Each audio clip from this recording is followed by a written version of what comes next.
The Amazing World of Gumball is a show we all enjoyed as kids. It made us laugh and was always upbeat, but sometimes it did just the opposite. Today I'll cover the saddest episodes in Gumball history, and if you're ready to cry, no episode does this better than the choices. So the Wattersons are at dinner, and by dinner I mean a full-on riot. The kids are chanting like it's a medieval rebellion. We want food, and Nicole, she's one lid pop away from going full nuclear. Richard tries to help by chanting louder. Thanks, gang, very productive.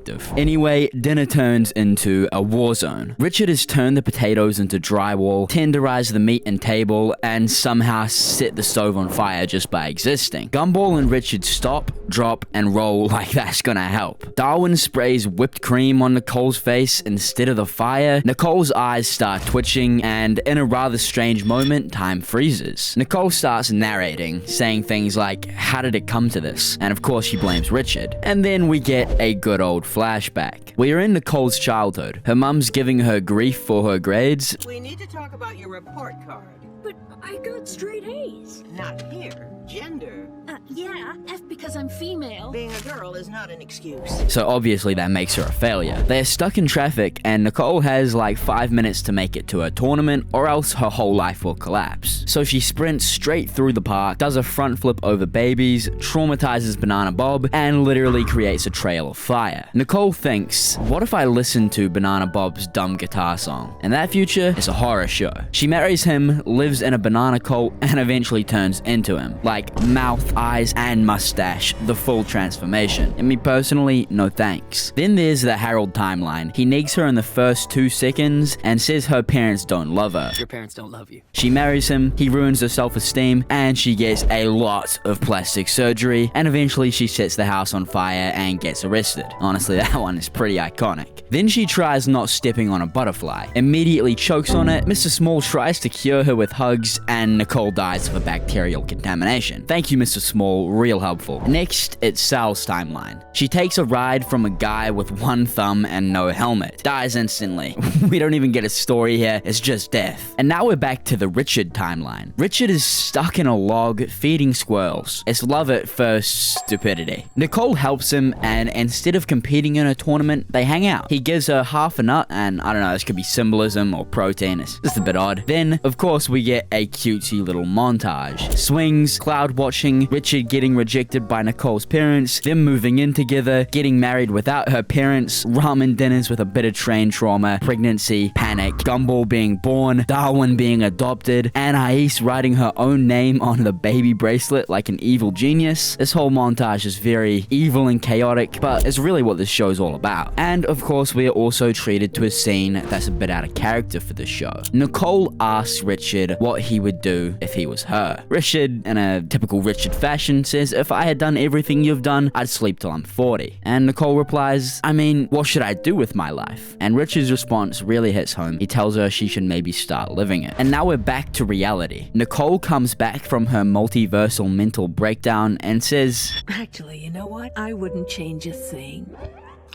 and then she gosh darn bodies Darwin with some whipped cream. Gumball calls a food fight, and Nicole proclaims a food war. Chaos resumes, and the camera zooms out. It's laughter. This episode reminds us to enjoy the things we have. So yeah, this episode is sad, but this next one might just leave you in tears. The Job, Season 3, Episode 4. It all starts with Nicole passed out cold on the grass, like she just witnessed the heat death of the universe. Gumball and the gang wake her up, and she's like, "I had a nightmare where Richard got a job." But plot twist, he did, as a pizza delivery guy. And Nicole, she's proud of him, which should have been the first sign something was cosmically wrong. Richard says the job is awesome because he gets free pizza. Gumball and Darwin are amazed by this and ask how. And the answer is he doesn't technically get free pizza. We then cut to Richard absolutely inhaling pizza slices before delivery. His technique, eat the center, squish the halves together, and gaslight the customer. It's a free dinner and a crime. Iconic. Nicole sends Gumball and Darwin to keep an eye on him, and off they go, delivering pizzas with all the grace of a fever dream. We then cut to Gumball handing a pizza box to a couple who literally think it's their baby. Gumball drops it falls down the steps in slow motion like it's dying in a war film. Red sauce splatters like blood, everyone is traumatized, including the pepperonis. Meanwhile, Darwin and Gumball try to improvise a vegetarian pizza with actual dough and a piece of chewed gum as mozzarella. They hand it to Mr. Small, who's been on a sunlight diet and is now hallucinating grass as gourmet. He eats it, all of it. Bro, that's crazy. And then dies. But not really, he just blows a gum bubble. So technically alive, that's totally normal. Then we cut to Richard rapping on a scooter as reality straight up distorts as he moves along. Twisting the accelerator, he yells as gravity breaks, colors swap, and mannequins get new fits. Richard's joyride is literally ripping the fabric of reality. Back at home, Nicole's trying to drink water. Richard zooms past and the water starts going up, like reverse waterfall. Thank you, Richard. Anais is like, wow mom, it's just running water. And Nicole's spiraling into full-on insanity. Then there's the banana family. Gumball delivers their pizza and they start chanting pizza, pizza, pizza like a demonic cult. Richard drives by and glitches them into an infinite loop. We then cut to Nicole where she finally accepts that Richard getting a job has destabilized all of existence. Dogs and cats living together, reality bending like it owes him money, so she kidnaps Larry the pizza boss to fire Richard and save the multiverse. Now we are back to Richard driving like a lunatic without a care in the world. Every twist of the throttle sends shockwaves that mess with time, gravity, and turns people into real-life humans for about 0.3 seconds. Yes, real. You see Gumball and Co. and live action, and it is haunting. Everyone's heads switch. Gumball has Anais's brain and immediately goes full Einstein. Darwin's body glitches like a Nintendo 64 cartridge got smacked. They all turn into different animation styles. It's a PowerPoint presentation of chaos. They finally track Richard down. He's walking up to deliver the final pizza like it's the One Ring to Mordor. Every step he takes sends out another reality is collapsing energy wave. Nicole, melted in a puddle of her own outline, screams, fire him. But Larry's still on that, but technically he's doing okay mindset. Just when Richard's about to deliver the pizza and end the universe, the customer opens it and notices that Richard's big back has been snacking. Larry instantly switches gears, pulls out the pizza policy handbook like he's been waiting for this moment his whole life, and fires Richard. Boom. The world resets. Rainbow in the sky, peace restored. Richard is like, sorry, I lost my job. And Nicole hugs him and says it's okay. Then he's like, don't worry, I'll get another one. Gumball and Darwin stare at the camera like they know what's coming. And this is just sad because now we know Richard will never get a job. But our next episode here is much, much sadder because we are covering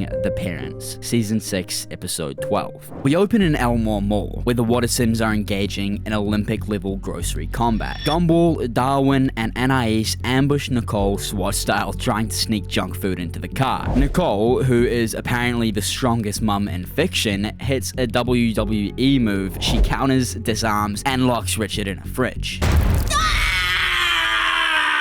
She then reveals she gets paid in peanuts. Not figuratively, she actually gets paid in peanuts. The nut. Yeah, crazy. She activates her cheapskate abilities and begins to wrestle with strangers from the other side of the aisle over a few tins of corned beef. She seemingly goes Super Saiyan and ends up bringing the whole aisle down on itself. The aisle falls, and to our shock, we are met with none other than Nicole's parents.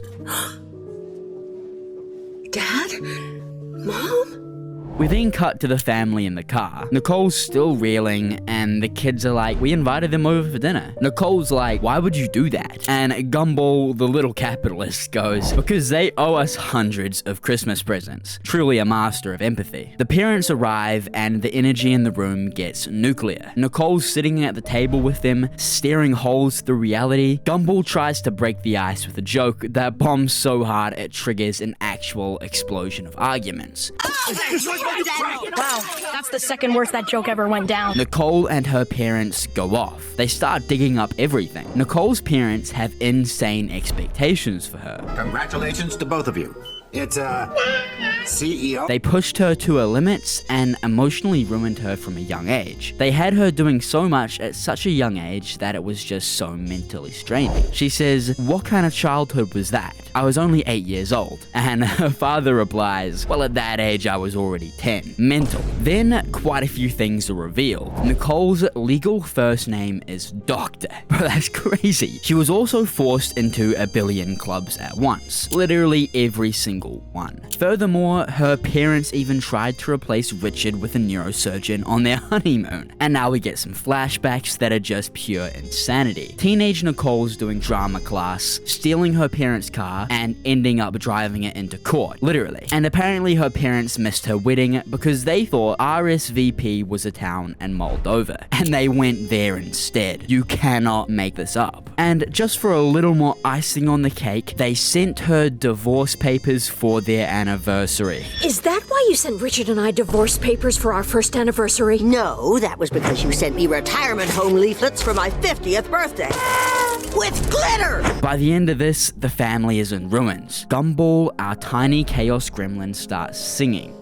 10,000 reasons to give up. The grandparents leave, Nicole's doing dishes, holding back tears, and we also get a montage of broken memories and old family photos. They trigger almost a sense of regret, a sense of missing the things that were there all along that we all simply overlooked. It's kind of important, even though it turns out Gumball was just doing it to try get some more presents. But it's a very important scene, and it really shows a lot about the characters in this show. After this, Nicole runs out to stop her parents, but they're already driving away. She calls out for them and they don't stop. Until, boom, a truck appears, they slam the brakes just in time. They sit there, thinking they remember. Nicole's about to go inside, thinking it's over, but the car pulls up. Her mum lowers the window, and Nicole, voice shaking, says, "I don't want your excuses, I just want you guys back." And they hug. After 20 years, it's messy, it's painful, and awkward, but it's growth. And when you get down to it, that's what this episode's really about. And then Gumball has to ruin it by saying it was just emotional manipulation to get presents. Well done, Gumball. You really summed up their relationship with each other and helped them reconnect. That wasn't about them. That was about the Christmas presents they owe us.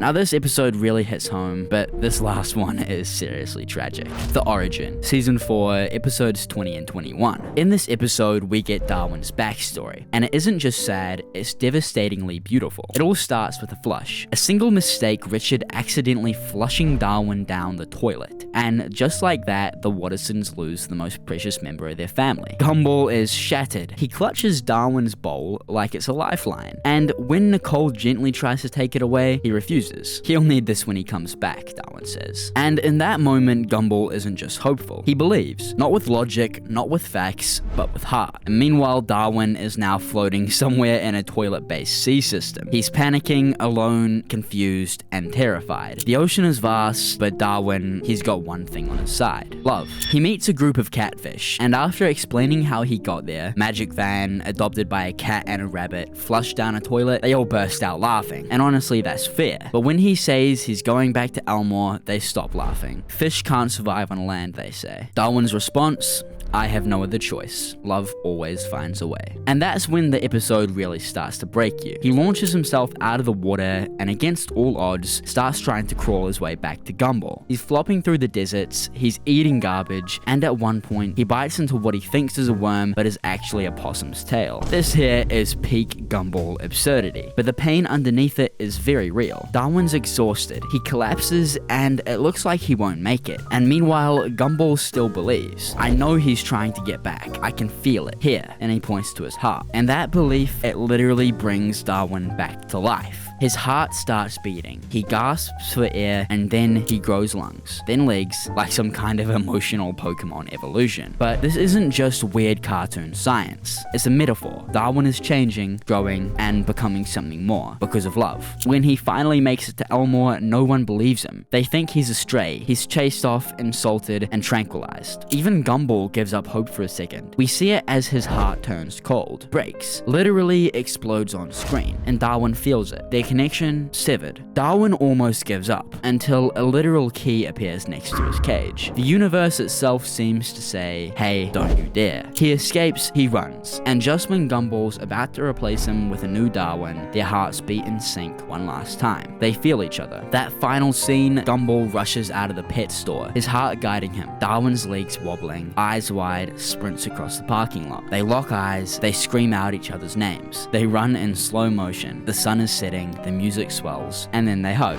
It's awkward, wet, and probably smells like sewer fish, but it's perfect. Gumball asks why Darwin has legs, and Darwin's answer, I don't know how, but I know why. I think that line alone deserves an Emmy. And then, of course, the ultimate Gumball twist. Darwin starts to sing the whole story like a musical recap, and both he and Gumball immediately fall asleep, mid-verse. This episode takes you through comedy, tragedy, magical realism, and literal toilet water, and it still ends on a note of pure joy, because the origin isn't just the origin of Darwin, it's the origin of the family. A reminder that love is messy, weird, inconvenient, and absolutely worth chasing through sewers and across deserts for, because sometimes the best things in life take a few tries.